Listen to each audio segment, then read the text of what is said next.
Welcome to episode 6 of New to Hill Country, the podcast that helps you find out what's going on in Hill Country and helps you learn how to integrate yourself better in the community in this area. I'm your host, Michael Hines, owner and head coach at SBG Texas. At SBG Texas, we teach martial arts, yoga, meditation for kids and adults. It's a great time there. We really focus on community, and we believe in one tribe, one vibe. We are here today talking to Sean Peters of South Texas Fur Takers. What Sean is into is night hunting. So he goes out and he's got like thermal scopes and things like that. It's a lot of fun, all the stuff he's going to talk about today. But before we get to that, I just want to talk about our sponsor, LMNT. LMNT was developed by Elemental Labs. It's an electrolyte mix. You just throw it into 16 ounces of water. Boom, you're hydrated for the day. I've never experienced anything like it. The first time I encountered this product was long before I had any association with them. I was training jiu-jitsu in Costa Rica, and I think I actually got to test the product maybe before most people ever got a chance to see it, because Rob Wolf, who co-created LMNT, came down to the course. We were training in 100 degrees plus weather, no air conditioning, essentially a kind of barn is what we were training in. And man, we were sweating like crazy. And, just the most noticeable thing was when I forgot to charge up my water with LMNT. He gave me a box of LMNT, and if I just tried to drink regular water to get hydrated properly, I would just drink so much till my gut felt like it was going to explode, but I still felt thirsty. Throw a thing of element in the same amount of water, or far less water really, and boom, I'm hydrated, ready to go. So now that we got that out of the way, let's talk to Sean Peters. Let's get it started. Okay, and we're live. So welcome to the show. I'm here with Sean Peters of Texas Fur Takers. Welcome to the show, Sean. Howdy. How are you doing, Michael? I'm doing good. Doing real good. So, we like to talk about Hill Country here and things going on around in Hill Country. I myself am very new to Hill Country. Are you from this area, or did you move to this area later in life? I'm from Central Texas originally. Grew up in Belton on the lake there. Not quite Hill Country, but pretty close. Spent a lot of time in the Hill Country, things like that. But you definitely picked a good place to move to. Yeah. When did you move to Hill Country precisely? Like, or do you consider Central Texas? Yeah. Technically, I wouldn't even consider where I'm at now Hill Country, because I'm south of or east of 35 and south of 10. You're kind of right on the edge, but I dabble in the Hill Country. I graduated high school there in Belton, and I moved to Stephenville, which is north central Texas. Went to college up there, and then I moved down here just outside San Antonio. Okay. And been here since about 2012. Okay. What did you study in school? I got a bachelor's of science in wildlife management and a minor in biology. Okay. And plan was to be a wildlife biologist or a game warden, but ended up going into the oil field like most people. Right. So I see. Huh. Interesting. What drove you to moving down here? You said 2012. What brought you into this area? Work. Okay. I had a buddy worked for the same company out of the Fort Worth office, and then when it kicked off down here, that Eagleford boom. He moved down here, and about 6 months later, he got me on down here. Okay. Been here ever since. Is the Eagleford boom a shale oil production? Okay. Yep. It's an oil shale play down here. I see. That's cool. And have you been happy moving down here? I miss my oak trees. There's not a lot of oak trees once you get south of 10. But it's grown on me. It's definitely better than West Texas. I'll take the mesquites over nothing. So, no, I don't mind it. It's grown on me. Got to do a lot of hunting and things like that. So, been pretty lucky. Okay. How what would you describe as kind of some of your favorite aspects of this region? Ooh. Like, what do you think is like the cool stuff to do in the area? Like, well, hill country. I mean, I really like all the wineries and vineyards and things like that. My wife and I used to own a Texas wine bar in downtown San Antonio for a few years called the Rustic Grape.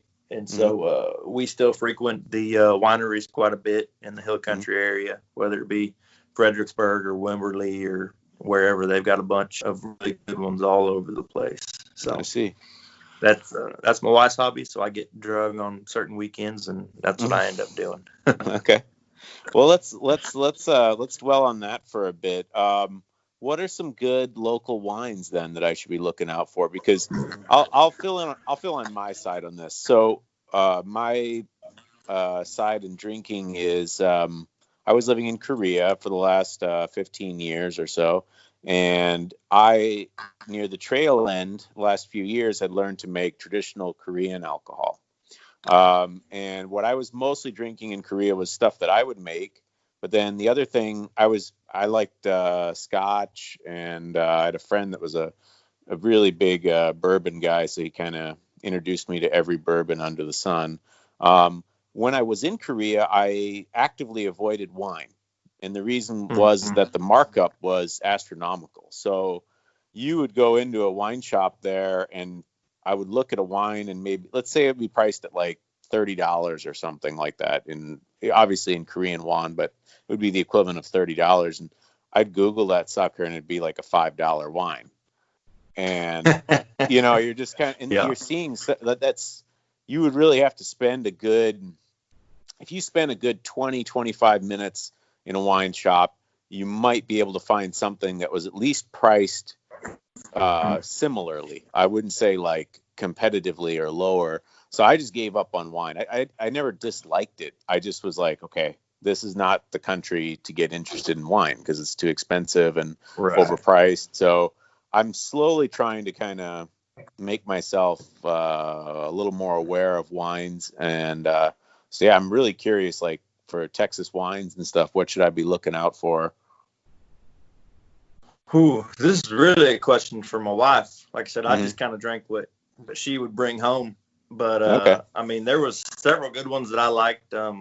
Texas Legato, Singing Water, which I know Singing Water just changed hands. It's new ownership now, so I haven't had any of their new wine. We're members of the Dukeman Wine Club. They're out of Wimberley. I really like that winery. It's a good one to visit. We just got our wine club delivered, so she got a dozen bottles or so of that. Oh, wow.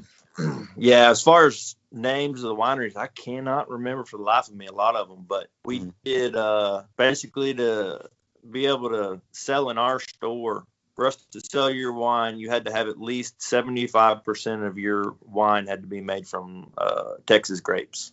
So 75% of the labels you carried. So the majority of everything we had was 100% Texas, and some of it, had up to 25% grapes from somewhere else, typically California or something like that. But I think there's somewhere around 300 or 400 wineries or vineyards in Texas. Yeah, so I mean, you can really, really branch out just on the Texas theme, which that's what people here in Texas are all about, is Texas stuff. So sure, it did well while we had it. So I see. Is there any, because I'm a bit of a wine novice here, so is there a particular character to Texas wine, like relative to California or like Argentina or something like that? Is there like a type of wine that is more common for Texas? That is a good question. That would also be another question for my wife here on an episode to talk about wine, because she could talk your ear off, boy. She was a salesman, and I was just lifting the heavy boxes. Well, Sean, ask her, because that might be the next show right there. So I would be very curious. Oh yeah, no, she'll do it. She'll get a chance to talk about wine. She's all about it, because she's on that low carb right now, so she's not doing wine for the next couple weeks. I see. Yeah. Okay. Interesting. What got her into trying low carb, if you don't mind my asking?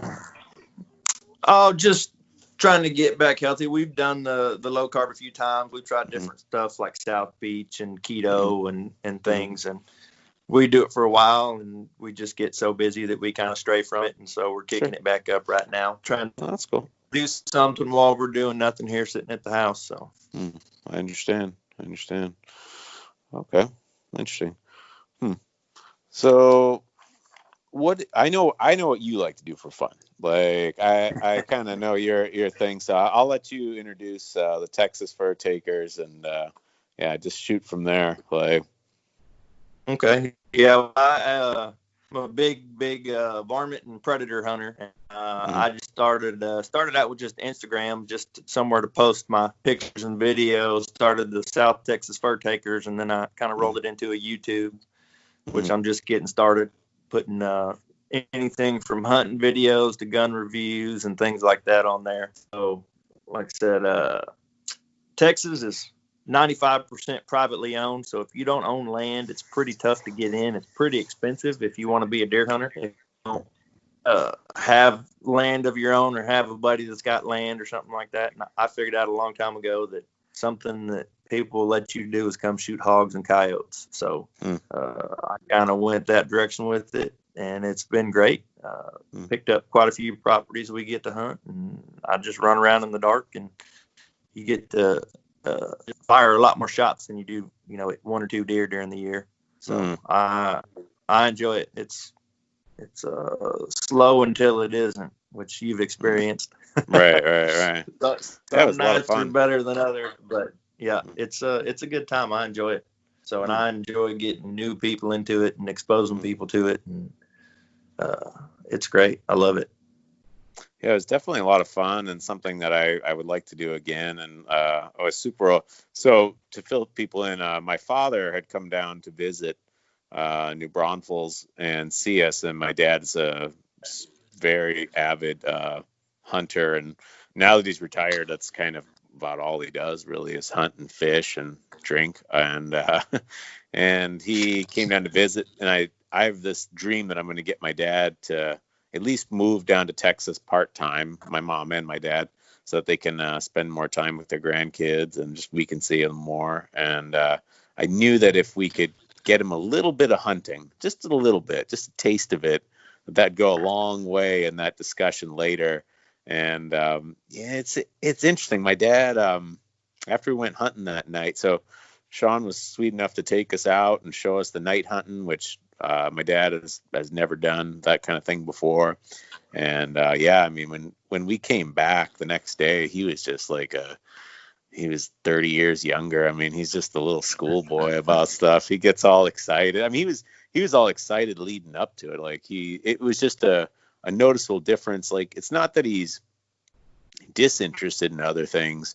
He's just actively very interested in anything hunting related. So yeah, he just, it was cool to see how excited he got. And I haven't swung back around with him yet to talk about him getting some property down here or something, but I'm pretty sure he's interested in coming back already. Like, I already got that sense that he would like to come back down again. So I was really happy that we could make that happen. Me. What's like, like, what's kind of one of like because you were talking with me while we were out and everything about sometimes you'd come up on, like, let's say a big field full of hogs. I'm just kind of curious, like, how many might you drop in one sitting? Like, what's like the highest number you've gotten or whatever? Because I'm just curious. Yeah. Oh man. Well, we've gotten on some big groups of 40 to 50 hogs and things like that, and it typically there's anywhere from one to, I don't like to go with more than usually 3 people. It gets a little crowded. Sure. You got less room in the pickup for gear and things like that. Sure. But every once in a while we'll do 3 or 4 people. But I think our personal best so far has been like 16 or 17 hogs out of a group of probably 25, 30, 40, somewhere around there. I see. Yeah. The thing about it is we're using thermal, so we're looking at the heat signatures. And if you've got a dark night and those hogs are out there, they can smell, but they can't see really well or hear all that great. So if you got a little bit of wind and you play the wind right, you can sneak right up on them, and we'll get to where we're 25, 30 yards from them whenever we start shooting. And if you're in a big open field, I mean, you can shoot at them out to 250, 300 yards with these thermals. So depending on what you're running, sometimes I run a bolt action, sometimes I run AR-15. And when I'm running that AR, you can burn through those magazines pretty quick on a big group of hogs. Sounds super fun. Yeah. Cool. How do you feel when you're done with something like that? Talk us through the experience. Oh man, it's an adrenaline rush for sure. I mean, it can get pretty crazy. I've had them, turn around and run right at you and charge you, and I've been knocked down. And I mean, it can get pretty intense, but I mean, somebody's got to do it. There's just a ton of hogs here in Texas, and the way they breed and multiply. Really, honestly, the hunting doesn't keep the numbers in check. It definitely helps on certain properties, but the overall numbers, you may push them to a neighbor's place, keep them off your property for a while, but the numbers are going to keep growing just at the rate they're breeding.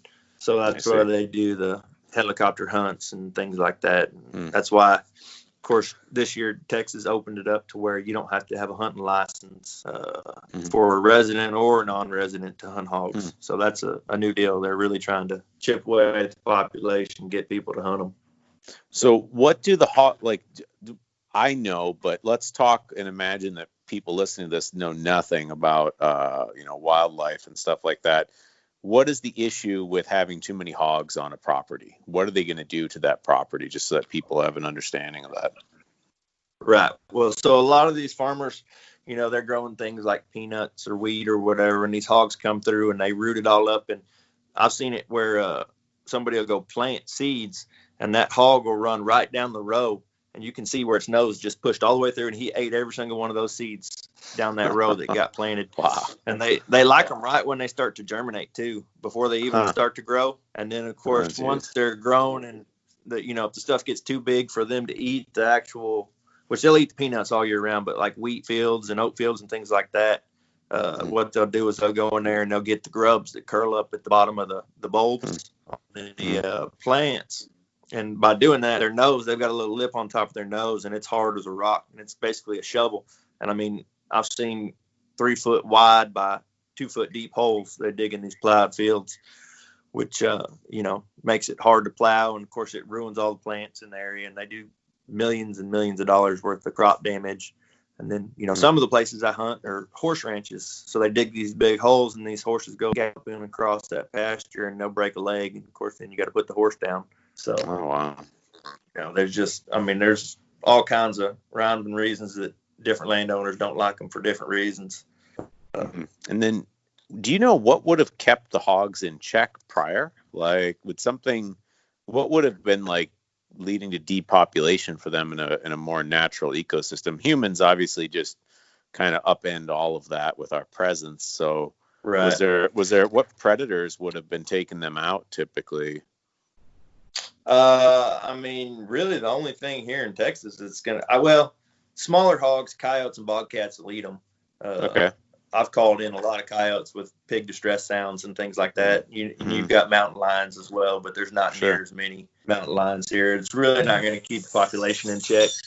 And they breed. They can have a little over 2 litters a year, so it's 3 months, 3 weeks, and 3 days. So by the time you have them and everything, it's not quite 3 litters a year, but it's pretty close. And I mean, they can have anywhere from 8 to 16 piglets there. So those sounders, which is a group of hogs, gets pretty big pretty quick. And it doesn't take long for them to be able to survive on their own. So if something happens to mama, once they're about 10 pounds, they're good to go. They can survive on their own. I see. Oh. Yeah. So they're pretty resilient critters. No, it's not very big at all. I don't know how many days that would be or weeks old, but it's not very old at all. Interesting. So we were having a conversation with Maggie. We were talking to Maggie Eubank on just a couple days ago, and we were talking. And actually, I was talking with Kent Schoberly about this and how people Some people are like, tend to be pretty, we've gotten to a point where we are very distant from the means of production. So whatever it is, whether it's food or what we wear or anything, just that's the nature of,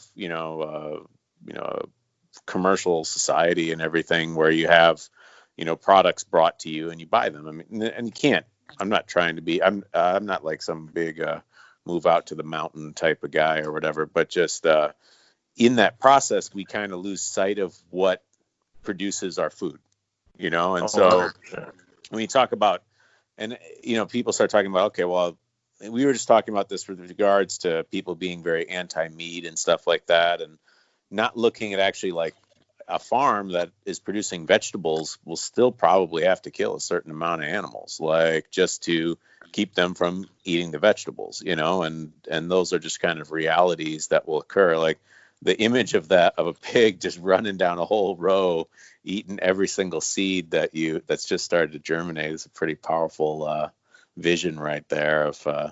I think people are just a little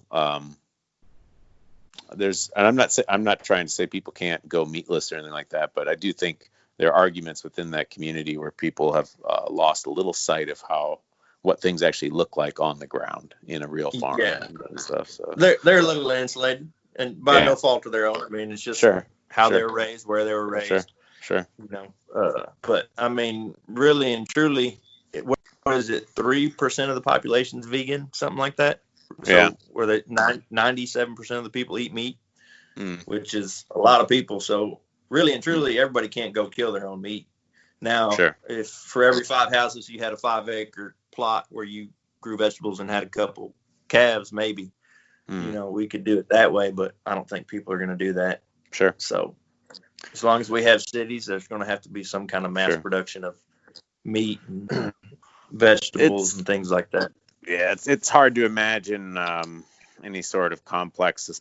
One of the very first defining features of any sort of complex society is division of labor. Just to some degree, someone's got to do something different from someone else. And we can't all be doing everything all the time. That's just not how societies function. So yeah, there's always going to be a move towards a certain insular perspective. It's good for us though to kind of take a little time and reacquaint ourselves with what's actually going on and how things actually make it to us. They don't just come through Amazon, right? So they actually go through people and a process and everything. Yeah, so it's cool. It's cool. Talking about hunting, where do you want to go with South Texas fur shakers? Like where do you see this going long term? What kind of plans do you have? Really, I just did it just to, get my name out there a little more, to get more properties to hunt. I didn't do it to become famous or, have a big Instagram or thing like that. It's basically just I enjoy doing it, and I like getting people into it. I had a blast taking you and your dad out there. I do it every once in a while. I don't really guide hunts or anything like that, but I will take new people. And I mean, like I said, it's just because I enjoy doing it, and it makes it a little easier. Said I picked up a few sponsors along the way, so I get to demo some of the higher end stuff that I can afford myself, which is helpful because I get to use some cool stuff that I would never get to use otherwise. So that's been probably the best part about it, and it just kind of happened by accident. So sure. Yeah, I mean, it's interesting when you start doing kind of business that way, how many people are pretty eager to actually reach out and help you do business in that way, just so that they get some eyes on what they're doing. Once you go into business, it's not real easy to get eyes on what you're doing. Like you can have the best product in the world, but it ain't easy to market, and you can lose a lot of money through conventional marketing methods.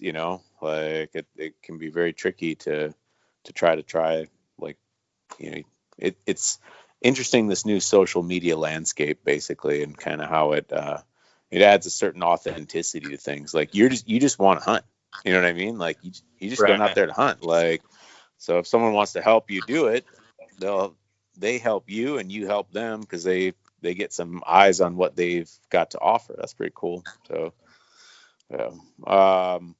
What's some stuff that you've never been able to hunt that you really want to hunt? Where is there any kind of, do you got any kind of bucket list for things you want to take down? Yeah, I've gotten real big on this predator train, so I would like to go do a mountain lion hunt. Mm-hmm. I had a buddy, he just got back. He went to New Mexico this year and got a big cat, and he was telling me about, just how great of a trip it was. That's definitely on the bucket list. And I mean, I'd like to travel around and do it. I doubt I ever will, but I wouldn't mind going to Africa and doing some of the predator type stuff, jackals and things like the coyotes and bad-eared fox and all that kind of stuff. That appeals to me. I'm not interested in going shoot an elephant or anything like that. Sure. That doesn't really do it for me. But sure. Like I said, stuff that hunts as well. I really enjoy that. It's a little more of a challenge. You've got to trick them rather than just sit and wait. So it's that's just more appealing to me. Do you eat much of the stuff that you collect, or is it not? Do you feel like it's not very good? I'm just kind of curious where.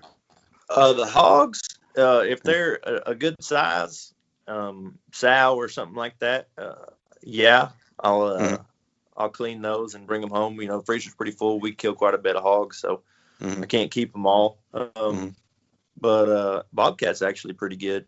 I have not tried coyote. I know a few people that have, but it just doesn't really tickle my fancy, so I'm staying away from that one. Most of the predators, no, foxes and badgers and things like that. No, we don't eat them. But bobcats, I like the backstraps of the bobcat. And I had some mountain lion. My buddy, he cooked up his mountain lion, and it was delicious. It's a really white meat. It's kind of like pork, but it was really good. So okay. Yeah. I'd be down to try all that stuff. I like eating just about anything. I'll give anything a try pretty much. So right. Yeah. I was over in Korea. So like right. I was Not over in Korea and my good friend was John Frankel. So like, yeah, he was always helping me find like interesting stuff, and I didn't really find that much interesting stuff until John and I got closer, and then he'd be like, "Hey, there's a black goat meat place up the street," and I was like, "There is?" Like, I didn't even know to look for it, basically. And then we'd do some jujitsu, and then we'd go get some black goat meat, and I was like, "This is fantastic!" Like, I don't know, I think there's a lot of people that are just kind of, they're in their pork, chicken, beef, and there's nothing else, and I think they're missing out. I think there's a lot of other tastes and experiences to be had with other meats and stuff. And I mean, same could be said about vegetables too. So, I mean, I think there's a lot of interesting. I'll try roots, and I'll try all kinds of different berries and stuff like that. I don't just stay on the standard stuff. So, I'm always happy to try something else. Well, and I don't just do the predator hunting, so I do all the traditional hunting as well. I'm a big whitetail hunter, and I dove hunt, quail hunt, duck hunt. So we've got a freezer full of all that stuff, and of course, Texas has got all kinds of exotics as well. Every once in a while, got some Axis in the fridge, or got a nilgai a couple years ago, which ate on for a while. And that was surprising. I'm sorry, what was that? You got a what? A nilgai. I don't know what that is. So they're from. It's a little about the size of a cow. It's got a real high shoulder, and it's got two little horns up on top of its head. But they're from India, and they got brought over here. And from what I'm told, I think it's either Kennedy or Kleberg County, which is kind of South Texas, a little further south than we are. Yeah. I want to say there's more nilgai in those two counties than in all of India. Interesting. But that's what I've heard. I don't know if that's true or not, but they free range down there on a lot of ranches, and on the King Ranch, there's a lot of free range nilgai. But it's a really, really good, delicious animal. But they're big and spooky, so it's tough to get on them when they see you from 800-900 yards away. Boy, they're booking it. So you've got to be real stealthy. But they're pretty cool. Huh. So you're saying Neil Gah? Am I hearing that right? Neil Guy. Yeah. Nigali. Huh. Yep. Yeah, I've just never even heard of that. That's it's totally new for Google. me. Yeah, it's one of the many animals that's been brought to Texas. The majority or a lot of the things that people hunt around here aren't even native species. Of course, most of those are on those high fence game ranches, but like Axis and Nilgai have gotten to where they free range, and they're both exotics. So I see. You can hunt those year round. And how did they? Yeah. So, anyways, that's a very fascinating thing. I didn't realize that. I just never even heard of that species at all. Huh. That's fascinating. And that tastes kind of more like beef, or? Yeah, it's kind of like I don't want to say fatty. It's kind of beefy. It's a little bit greasier, but it's really good. Interesting. Yeah, it's definitely a leaner cut of beef. I see. Just because they're free range and they're running all over the place. They're not. Sure. I mean, that's similar to beef. Once you get beef free ranging, it tends to be leaner too, right? So yeah. Right. I think it gets a little darker, and there's more blood flow through that meat because they're moving around more and things like that. That's fascinating. I'll have to check that out eventually too. Then, Sean? When am I going to do all this? Like, when am I going to? I'm telling you, I know. I'm almost 35, and I'm still not even close to doing all the stuff I'd want to do around here. Well, that's one of the fun things about doing this podcast is I'm talking to different people about kind of like what are they doing in this area, and boy, it's like I'm awfully busy with the gym and this, and I'm like, when am I going to do some of these things? Like, but I find a little time here and there. Right now, we have all the time in the world with the lockdown, but can't do any of this stuff. So it's kind of it's a bit of a frustration within it, like when. But I understand why people are doing this and everything. So, but yeah.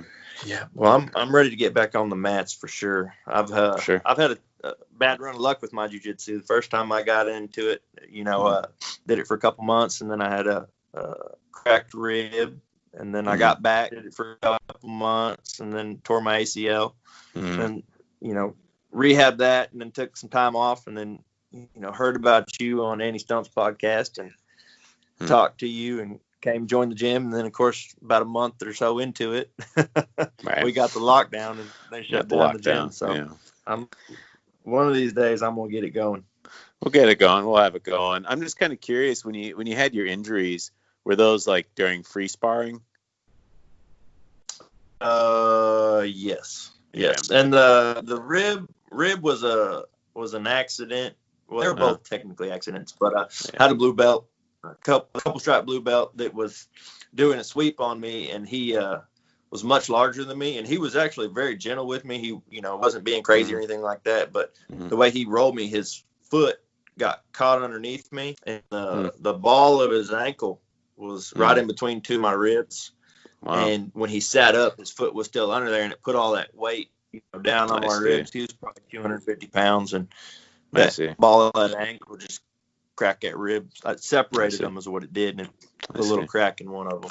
And then the ACL was just another crazy white belt going, 90 miles an hour trying to do something. He didn't even really have anything. Right. So I wasn't too worried about it. He just kind of had my legs laced with his, and he was arching his back and doing everything he could trying to figure something out. And all of a sudden it just popped, boy. And it took me a second to realize it was my knee that made that noise. So. Yeah, I mean, it's unavoidable with any sort of physical activity. You're going to get some injuries, but just one of the things that we really pride ourselves on is trying to create an environment where we can cut down on as many unnecessary injuries as possible. So I think when a lot of other people hear about jiu-jitsu, they're like, they imagine like Fight Club. Basically, it's like this like super ruckus, rough thing. And I got to be honest, I'm not trying to throw everybody else under the bus, but it isn't too far away from the truth in a lot of gyms. that is kind of what you are. You literally are kind of coming into Fight Club, and for some people that's really exciting. But then there's just a lot of other people who are like, A, I don't want to get hurt, and B, I don't want to teach myself how to fight. You know, like, and if you come to a class and over half the class is just free sparring, in essence, you are teaching yourself how to fight. And so what we try to do is, you know, really just everybody starts out in classes and we're teaching you how to protect yourself. And that way we also protect people from, you know, just a random guy coming off the street who just wants to get his weekend warrior on and pops your knee out because he doesn't know what he's doing. You know, he's just going wild and crazy and you know, just trying to have he's just having a little bit of excitement, but often at someone else's expense. So we really shield people from the free sparring. That's something that you have to earn at our gym, because we want people to take safety seriously and really to take the safety of their training partner seriously. Because you've heard me probably say it many times when the classes start. You know, the goal is for everybody to train next time. You know, like, right. So don't, you know, we're doing pretty serious stuff with people's bodies, so you can't get too crazy, you can't get too wild, and you know, save some of that wildness for an actual fight or for a tournament or something like that. You don't need to unleash that on me on a Wednesday night or something. So I've actually really enjoyed the foundations and the drilling side of it and focusing more on the drilling.